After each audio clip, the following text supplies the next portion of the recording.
இந்த ஆண்டு டிவிக்கு அரசு நான் சொல்ற எழுதி வச்சுக்க 85,000 கோடிக்கு குறையாம தான் கடன் வாங்க போறாங்க. நான் சொல்றது நீங்க எழுதி. அடுத்த ஆண்டு டிவிக்கு அரசு 80,000 கோடிக்கு குறையாம தான் கடன் வாங்க போறாங்க.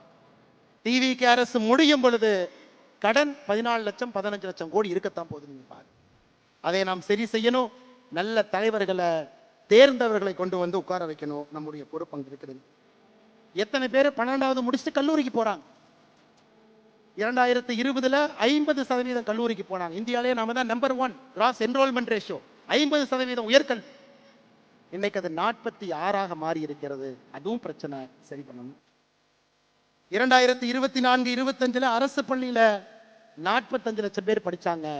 இன்னைக்கு அது 40 லட்சமா குறைஞ்சிருக்கு. அரசு பள்ளி பக்கம் யாருமே போறதில்லை. அதை சரி பண்ணணும்.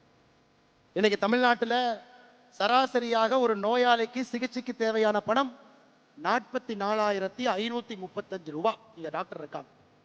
இந்தியாவில் தனியார் மருத்துவமனையில் சிகிச்சைக்கு அதிகமாக பணம் கொடுக்கக்கூடிய ஒரு மாநிலம் நம்முடைய தமிழகம். இந்தியா 33,000 கொடுக்குறாங்க, நம்ம 43,000 கொடுக்குறோம். அப்ப தமிழ்நாட்டில் நம்முடைய ஆட்சி வரும் பொழுது அரசு ஆரம்ப சுகாதார நிலையத்தில் வேர்ல்டு கிளாஸ் அதுல இருக்கணும். மெடிசன் இருக்கணும். அரசு பள்ளிகள் வேர்ல்டு கிளாஸா இருக்கணும்.